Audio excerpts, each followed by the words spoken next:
എൻ്റെ പേര് വത്സൻ, എൻ്റെ അച്ഛൻ്റെ പേര് ചന്തു. നമ്മുടെ ഈ പ്രദേശം അറിയപ്പെടുന്നത് വെങ്കല ശില്പ പൈതൃക ഗ്രാമമാണ് കുഞ്ഞമ്മല അറിയപ്പെടുന്നത്. ലോകത്ത് ഏറ്റവും ആദ്യത്തെ ഒരു കാസ്റ്റിംഗ് പ്രോസസ്സ് എന്ന് പറയുന്നത് ഞങ്ങളിവിടെ ഉപയോഗിക്കുന്ന പാരമ്പര്യം ഉപയോഗിക്കുന്ന ഈ സിസ്റ്റം തന്നെയാണ്. അതിനായി നമ്മൾ ഇംഗ്ലീഷ് ലോസ്റ്റ് വാക്സ് മെത്തേഡ് എന്ന് പറയുക. പ്രോസസ്സിങ് മെഴുകിൽ പ്രതിമകൾ ഉണ്ടാക്കുന്നു, വിഗ്രഹങ്ങൾ ഉണ്ടാക്കുന്നു, വിളക്കുകൾ ഉണ്ടാക്കുന്നു, പിന്നീട് അതിനെ മെറ്റലിലേക്ക് ട്രാൻസ്ഫോം ചെയ്യുന്നു. അതിനെയാണ് ലോസ്റ്റ് വാക്സ് പ്രോസസ്സിങ് എന്ന് പറയുന്നത്. ഒരു നാഗരിക സംസ്കാരം ഉണ്ടായി സിന്ധു നദീതട തീരത്ത്. അവിടെ നിന്നൊക്കെ ഈ എക്സ്കവേഷൻ ഒക്കെ നടത്തുന്ന സമയത്ത്, കുഴിച്ചെടുക്കുന്ന സമയത്ത് അവിടെ ഒരു ഡാൻസിങ് ഗേളിൻ്റെ ഒരു പ്രതിമ കിട്ടി. ഒരു ട്രൈബ്സിൻ്റെ രൂപത്തിലുള്ളതാണ്. നമ്മൾ ലോസ്റ്റ് വാക്സ് മെത്തേഡ് ഉപയോഗിച്ച് ഉണ്ടാക്കിയത്. അതിന് ഏതാണ്ട് ഒരു 5,000-6,000 വർഷത്തെ പഴക്കമുണ്ട്. ഇപ്പോൾ പ്രധാനമായിട്ടും ഈ ലോസ്റ്റ് വാക്സ് ഈ സിസ്റ്റം ഭാരതത്തിൽ പല സ്ഥലത്തും ഉണ്ട്. സൗത്ത് ഇന്ത്യയിലാണ് ഏറ്റവും കൂടുതൽ ലോഹ നിർമ്മിതികളായിട്ടുള്ള വിളക്കുകളും വിഗ്രഹങ്ങളും ആരാധനയും ബന്ധപ്പെട്ട മറ്റു സാധനങ്ങളും ഏറ്റവും കൂടുതൽ ഉപയോഗിക്കുന്നത്. ഈ പ്രദേശത്തുള്ള വർക്കിന് ഏതാണ്ട് ഒരു 800 വർഷത്തിലധികം നമ്മളെ ഈ വർക്കിന് പാരമ്പര്യമുണ്ട്. വനത്തിൽ പോയിട്ട് മെഴുക് കൊണ്ടുവരുന്ന ഒരു വിഭാഗമുണ്ട്. ആ വിഭാഗത്ത് നമ്മുടെ ആളുകൾ അവിടെ നിന്ന് മെഴുക് വാങ്ങിക്കും.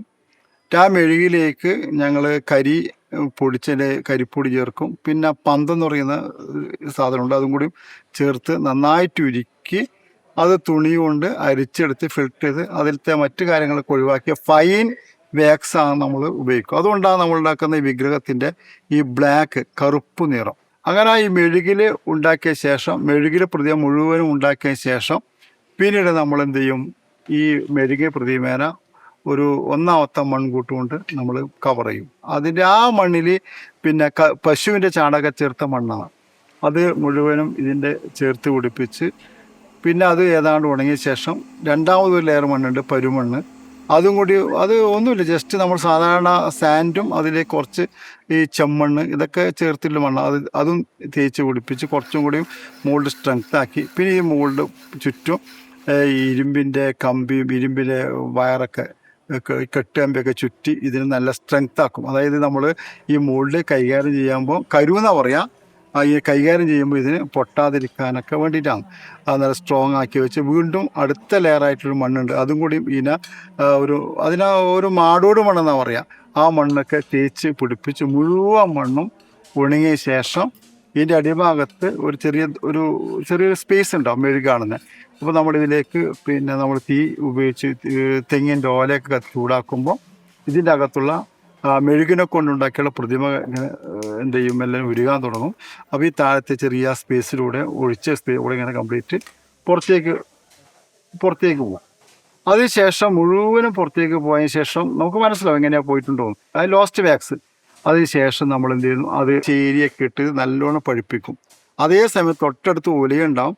ആ ഒലയിൽ വെച്ച് ഒരു മൂശയിൽ നമുക്ക് ഇത് എന്ത് മെറ്റലിൻ്റെ വിഗ്രഹമാണോ വേണ്ടത് ആ മെറ്റൽ നമ്മളതിൽ ഉരുക്കി നന്നായിട്ട് മൂശയിൽ വെച്ച് ഉരുക്കിയ ശേഷം എന്ത് ചെയ്യും, ഇത് പ്രതിമ നന്നായിട്ട് പഴുപ്പിക്കും. അത് വെള്ളം പോലെയാവും. അതിനുശേഷം ഈ ചൂടയിൽ വെച്ച സ്ഥലത്ത് ഇത് പുറത്തേക്ക് എടുത്ത് ഏത് വഴിയാണോ മെഴുക് പുറത്തേക്ക് പോയത് അതിനെ നേരെ റിവേഴ്സ് പിടിച്ച് ഇതിൻ്റെ അകത്തേക്ക് ഞങ്ങൾ എന്ത് ചെയ്യും, ആ ഉരുക്കിയ ലോഹം ഒഴിക്കും. ഉരുക്കിയ ലോഹം ഒഴിച്ച് ഇത് എല്ലാ ഭാഗത്തേക്കും സ്പ്രെഡായ ശേഷം പിന്നെ നമ്മൾ കുറച്ച് സമയം ഈ മെറ്റൽ തടുക്കാൻ വേണ്ടി കാത്തു വെക്കും. അത് ഈ വിഗ്രഹത്തിൻ്റെ വലുപ്പം അനുസരിച്ചിട്ടാണ്. ചെറിയ വിഗ്രഹങ്ങളൊക്കെ എന്തായാലും നമ്മൾ ഒരു മണിക്കൂറൊക്കെ കാത്തു വെക്കും. മെല്ലെ പൊരിച്ചെടുത്ത് ചെറിയ ഹാമർ ഉപയോഗിച്ചുകൊണ്ട് ഇത് നമ്മൾ ചുറ്റും ആ മണ്ണ് കവർ ചെയ്ത മണ്ണ് മുഴുവനും പൊട്ടിച്ച് കളയും. നമുക്കെന്ത് ഒരു മെറ്റൽ ഫോമിൽ ആ വിഗ്രഹം കിട്ടും. പിന്നെ നമ്മൾ ഫയലിങ്, ബഫിങ്, പോളിഷൊക്കെ ചെയ്തിട്ട് കഴിഞ്ഞാൽ ഏത് മെറ്റലാണോ ഉപയോഗിച്ചത് ആ മെറ്റലിൻ്റെ ശരിയായിട്ടുള്ള കളർ കിട്ടും. നമ്മൾ വയറ്റിലൊരു കുട്ടിയുണ്ടെങ്കിൽ ആ കുട്ടിയുടെ പൊസിഷനും മറ്റു കാര്യങ്ങളൊക്കെ നമ്മൾ സ്കാൻ ചെയ്ത് കണ്ടെത്താൻ പറ്റും. പക്ഷെ ഇത് മണ്ണിൻ്റെ അകത്തായി കഴിഞ്ഞാൽ ഇതിൻ്റെ എങ്ങനെ മനസ്സിലാവില്ല. എവിടെയെങ്കിലും അമർന്നു പോയിട്ടുണ്ടോ എന്നെങ്കിലും നമുക്ക് മനസ്സിലാക്കാൻ പറ്റൂല. ഇത് വാർത്തെടുക്കുമ്പോഴാണ് ശേഷം മണ്ണ് പൊട്ടിച്ച ശേഷമാണ് ആ മെഴുകിൻ്റെ അതേപോലെ രൂപം ഉണ്ടായിരുന്നോ മനസ്സിലാക്കാൻ പറ്റും. അപ്പോൾ നമ്മളൊരു കുട്ടീനെ പ്രസവിച്ച ശേഷം കുട്ടിക്ക് എന്തെങ്കിലും ബുദ്ധിമാന്ദ്യം അല്ലെങ്കിൽ അംഗവൈകല്യം എന്തെങ്കിലും വന്നു പോയിട്ടുണ്ടെങ്കിൽ പ്രസവിച്ച ശേഷം നല്ല കാര്യം ഉണ്ടാകും ഇല്ല. അപ്പോൾ ആ ഗർഭസ്ഥ സമയത്ത് തന്നെ അതിൻ്റെ പോഷകാഹാരങ്ങളെല്ലാം കൃത്യമായിട്ട് മാനസിക സുഖം ഇതൊക്കെ കൃത്യമായിട്ടുണ്ടെങ്കിൽ മാത്രം നല്ലൊരു കുട്ടി നമുക്ക് കിട്ടുമല്ലോ. അതേപോലെ തന്നെ നമ്മൾ ഈ ചെയ്യുന്ന ആർട്ടിസ്റ്റ് നല്ല മനസ്സമാധാനം വേണം. വർക്കുകളെ കുറിച്ച് ഏറ്റവും നല്ല ബോധ്യമൊക്കെ ഉണ്ടെങ്കിൽ മാത്രമേ കൃത്യമായിട്ടൊരു വിഗ്രഹം നമുക്ക് വാർത്തെടുക്കാൻ പറ്റൂ.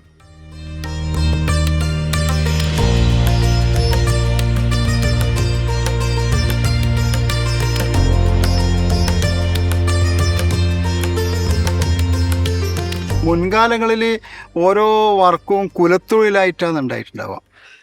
നമ്മുടെ ഇവിടെ ഈ വിശ്വകർമ്മ കമ്മ്യൂണിറ്റിയിൽ ഈ മൂശാരി എന്ന് പറയുന്ന വിഭാഗമാണ് ഈ വർക്ക് ചെയ്യുന്നത്. നമ്മൾ ചെറിയ പ്രായത്തിൽ നമ്മൾ അച്ഛൻ ചെയ്യുന്നത് കണ്ട് അവർ എങ്ങനെയൊക്കെ ചെയ്യുന്നു, എന്തൊക്കെ ഉപയോഗിക്കുന്നു, ഏതൊക്കെ രീതി നിർമ്മിക്കുന്നതൊക്കെ കണ്ട് മനസ്സിലാക്കിയിട്ട് ഇങ്ങനെ ഡെവലപ്പ് ചെയ്തുകൊണ്ട് നമുക്ക് വളരെ പെട്ടെന്ന് എന്ത് ചെയ്യാൻ പറ്റും, ഇത് ഉണ്ടാക്കാൻ പറ്റും.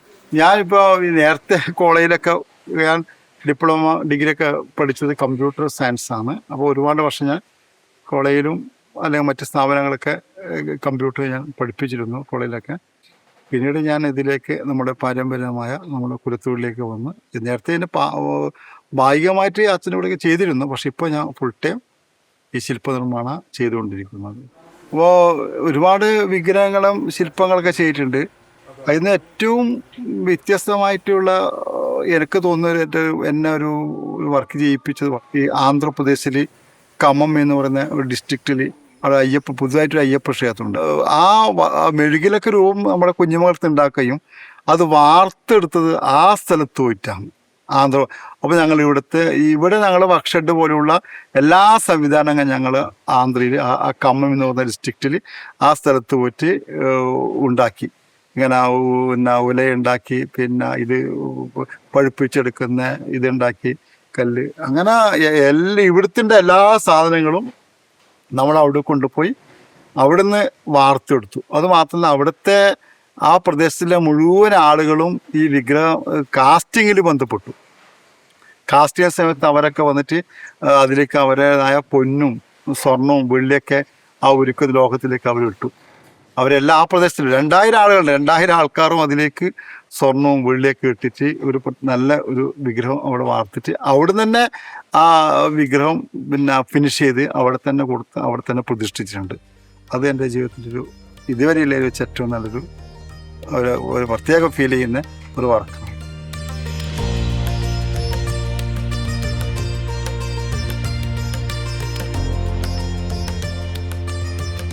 ഇത് പിന്നെ എങ്ങനെയാന്ന് പറഞ്ഞാൽ ഇതിൽ പിന്നെ ഒരു കൃത്യമായിട്ട് ബുക്സ് ഉണ്ട്. ബുക്സ് എന്ന് പറയുമ്പം പിന്നെ ഏറ്റവും പ്രധാനപ്പെട്ട കുറേ വിഗ്രഹങ്ങൾ ഇപ്പം എല്ലാം പ്രധാനപ്പെട്ട തന്നെ. ഇപ്പോൾ അങ്ങനെയുള്ള ഈ ഉദാഹരണത്തിന് മഹാഭാരതത്തിൽ പിന്നെ ധൃതരാഷ്ട്രർ ഭീമൻ്റെ പ്രതിമ ആലിംഗനം ചെയ്യുന്നുണ്ട്. അപ്പോൾ അന്നൊരു പ്രതിമ ഉണ്ടാക്കണ്ടേ. അപ്പോൾ ഇതൊക്കെ കൃത്യമായി സൂചിപ്പിക്കുന്ന മാനസാര എന്ന് പറയുന്ന ബുക്കുണ്ട്.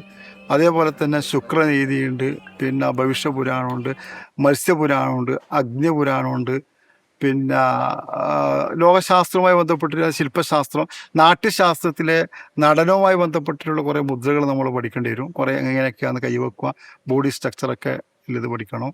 കുറച്ച് കാര്യങ്ങൾ മനസ്സിലാക്കാനുണ്ട്. പിന്നെ വാസ്തു ശാസ്ത്രം പഠിക്കണം. അതിലാണ് ഒരു കണക്ക് കിട്ടിക്കഴിഞ്ഞാൽ ആ കണക്ക് ഉത്തമമാണോ, അത് ആ കണക്കിൽ ഈ വിഗ്രഹം ഉണ്ടാക്കാൻ പറ്റുമോ എന്നൊക്കെ പരിശോധിക്കുന്ന ഒരു മെത്തേഡുണ്ട്. വിശ്വകർമ്മ എന്ന് പറഞ്ഞാൽ നമ്മൾ കുഞ്ഞുമംഗലം മാത്രമല്ല, വേൾഡ് വൈഡ് ആയിട്ടുള്ള വിശ്വകർമ്മ ആളുകൾ, വിശ്വകർമ്മയിൽ 5 തരം ആളുകളാണ് വരിക. ഒന്ന് ലോഹത്തിൻ്റെ ഈ പാത്രങ്ങളും വിഗ്രഹങ്ങളൊക്കെ ഉണ്ടാക്കുന്നവരെ മൂശാരി എന്ന് പറയും. മരത്തിനെ കൊണ്ട് പിന്നെ വീട് സാധനങ്ങളും ശില്പങ്ങളൊക്കെ ഉണ്ടാക്കുന്നവരെ ആശാരിമാർ എന്ന് പറയും. ഇരുമ്പ് ഉപയോഗിച്ചുകൊണ്ട് പണിയായുധങ്ങളും ഉപകരണങ്ങളൊക്കെ ഉണ്ടാക്കുന്നവരെ കൊല്ലന്മാർ എന്ന് പറയും. പിന്നെ സ്വർണ്ണം ഉപയോഗിച്ചുകൊണ്ട് പിന്നെ ഉണ്ടാക്കുന്നവരെ നമ്മൾ തട്ടാന്മാർ, സ്വർണ്ണപ്പണിക്കാർ എന്ന് പറയും. പിന്നെ കരിങ്കല്ലിൽ ശില്പങ്ങളൊക്കെ വിളക്കുകളും അമ്മിയൊക്കെ ഉണ്ടാക്കുന്നവരെ സാധനങ്ങൾ ഉണ്ടാക്കുന്ന ശില്പിമാർ എന്ന് പറയും. ഇങ്ങനെ 5 കാസ്റ്റാന്ന് വരിക. നമ്മൾ ഈ 5 തരം ആളുകളെ മൊത്തത്തിലുള്ള ദൈവം വിശ്വകർമാവെന്ന് പറയാം.